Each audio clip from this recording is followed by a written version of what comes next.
ඔයාගේ වාහනේ ටයර් එකට නයිට්‍රජන් ගහන එකේ විශේෂ වාසියක් තියනවාද? එහෙම නැත්නම් සාමාන්‍ය වාතයේ පමණක් ගහන එක ප්‍රමාණවත් වෙනවද? ඒ ගැන දැනගන්න මේ වීඩියෝ එක බලන්න.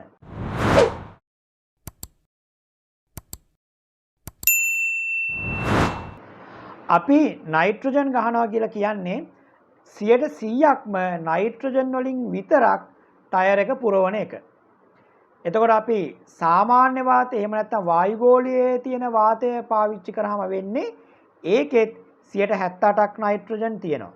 ඒ වගේම 121ක වගේ ප්‍රතිශතයක් තියෙනවා ඔක්සිජන්. ඊට අමතරව ඉතුරු පොඩි ප්‍රතිශතයන් ටික ඉතිරි වායුවෙන් තියෙනවා. එතකොට මේ අපි සාමාන්‍ය වාතය පාවිච්චි කරත් ඒකෙත් 78ක නයිට්‍රජන් ප්‍රතිශතයක් තියෙනවා.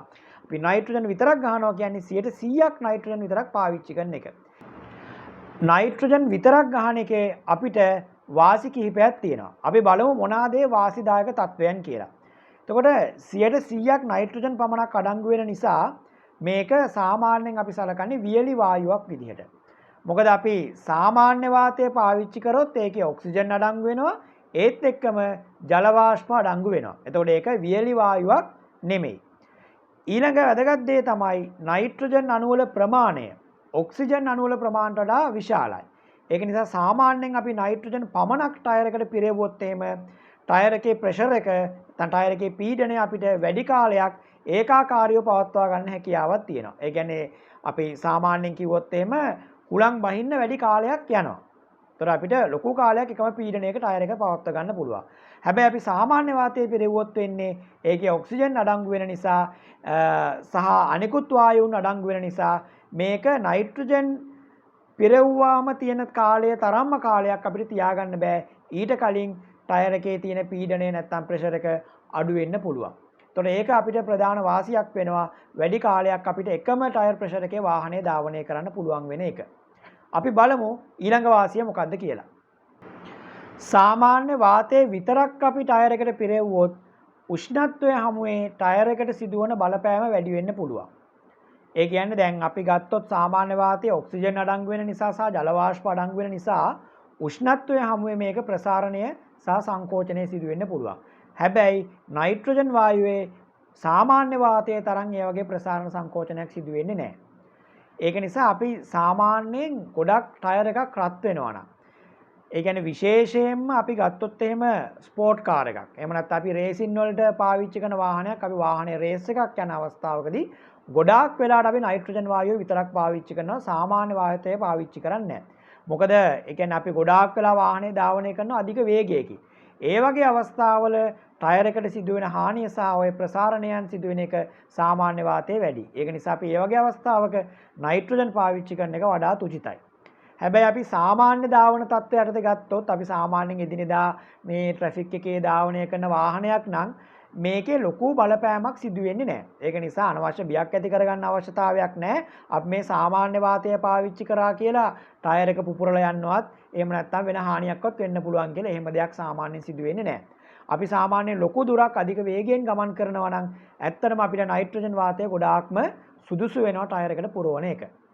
ඊළඟට අපි ගත්තොත් එහෙම මෙන්න මේ සාමාන්‍ය වාතයේ අඩංගු වෙන ජල වාෂ්ප. මේ ජල වාෂ්ප අඩංගු වෙන නිසා ජල වාෂ්ප සහ ඔක්සිජන් උත් තියෙන නිසා මොකද්ද වෙන්න පුළුවන්? අපේ තියෙන රිම් එක වාහනේ ටයර් එක යොදලා තියෙන රිම් එක මලකට ගන්න හැකියාවක් තියෙනවා. එහෙම නැත්නම් ටයර් එකේ තියෙන කොටස් වලට කාලයක් යද්දී හානි වීමේ හැකියාවක් තියෙනවා.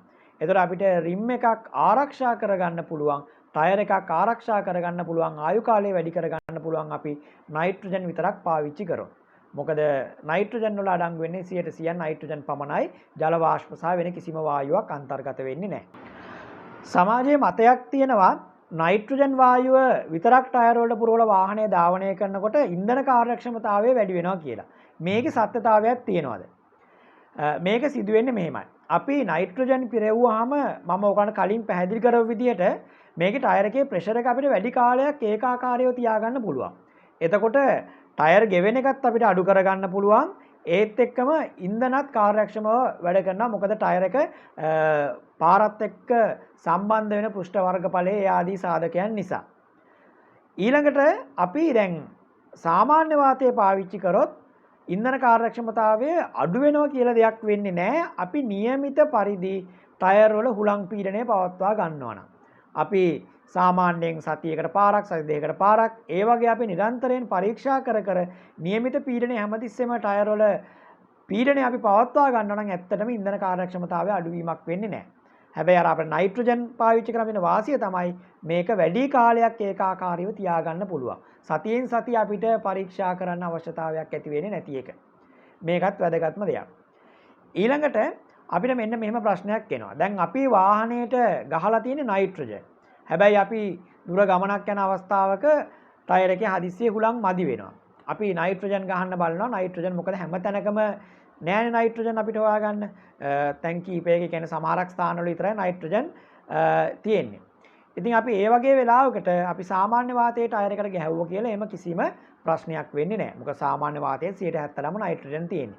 මේ දෙක කලවම් වෙනවා කියලා දෙයක්වත්, පීඩන වෙනස් වෙනවා කියලා දෙයක්වත් ඒ වගේ ලොකුම හානිදායක කිසිම තත්ත්වයක් ඇති වෙන්නේ නැහැ. ඉතින් හොඳම දේ තමයි අපේ අවශ්‍ය ප්‍රමාණයට අපි සාමාන්‍ය වාතයේ පුරවගෙන ඊට පස්සේ නයිට්‍රජන් තියෙන තැනකින් සාමාන්‍ය වාතයේ සියල්ල ඉවත් කරලා නයිට්‍රජන් පමණක් රෝදයට අපි ගහගන්න එක. ඔන්න ඔය දේවල් ටික තමයි මම අද දවසේ කතා කරන්න බලාපොරොත්තු වෙන්නේ. එතකොට අපි සමස්තයක් වශයෙන් ගත්තොත් අපිට නයිට්‍රජන් පාවිච්චි කරන එකේ වාසිදායක තත්වයන් තියෙනවා. හැබැයි මතක තියාගන්න නයිට්‍රජන් වල මිල සාමාන්‍ය වාතයට වඩා වැඩි. සාමාන්‍ය වාතයේ සමහරක් අවස්ථාවලට ෂෙඩ් එකෙන් නොමිලේම ලබා ගන්න පුළුවන්. හැබැයි නයිට්‍රජන් වලට අපි ගෙවීමක් කරලා තමයි ලබා ගන්න ඕනේ. ඉතින් ඔන්න ඔය දේවල් ටික සලකලා බලලා ඔයත් තීරණය කරන්න වාහනට ගැලපෙන්නේ නයිට්‍රජන්ද එහෙම නැත්නම් සාමාන්‍ය වාතයේද කියලා. මේ වීඩියෝ එක ඔයාලට වැදගත් වුණා කියලා හිතනවා නම් තව කෙනෙක්ට බලන්න අනිවාර්යෙන් ෂෙයා කරන්න. ඒ වගේම අපේ FB page එකත් follow කරලා තියාගන්න. E-Tech Minds YouTube channel එකත් subscribe කරලා තියාගන්න. එහෙනම් අපි නැවත හමු වෙමු.